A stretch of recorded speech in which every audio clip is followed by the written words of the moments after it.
I'm here with Andrew Stott, who's the Director for Digital Engagement. That's right. At the Home Office. At the at the Cabinet Office. That's embarrassing. Right.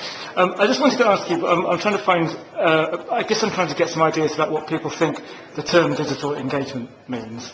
It's being used a lot, and it's often, I think, used interchangeably with digital inclusion, which I think is probably a mistake. When you're talking in terms of your role, what do you mean by that?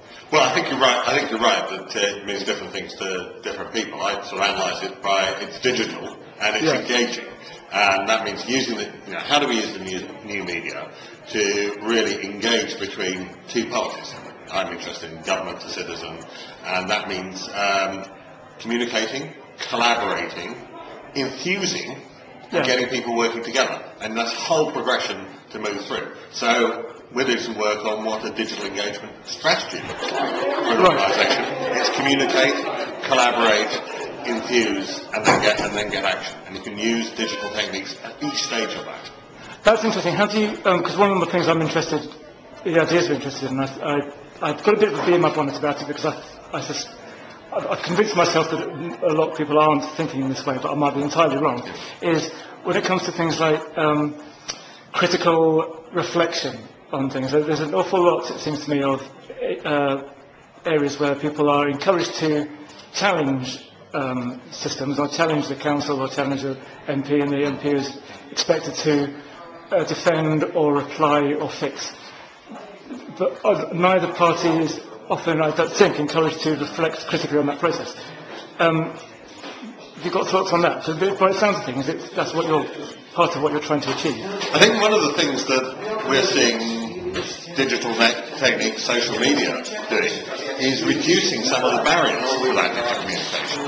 Sorry, reducing some of the barriers to the to communication and participation. Right. So, before digital media, then yes, you could write to your MP, you could write to a councillor, but that's actually where people did that when things went very wrong.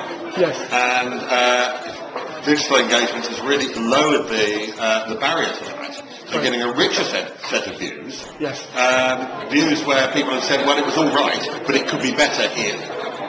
And one of the things that I was interested in patient opinion was I think half the comments they get are positive. Oh, right, and that's really, really interesting, because certainly half an organisation's postback was never positive. No, right. So that's actually allowed. And I think good public service delivery organisations then can use that richness of information to think what's working, what's not working as well as it could, how could we improve, how we could streamline those processes, how can we stop people misqueuing, filling in the wrong form, ringing the wrong number. And that richness of experience is something that digital participation allows us to gather. That's brilliant. Thanks ever so much. Okay. Fantastic.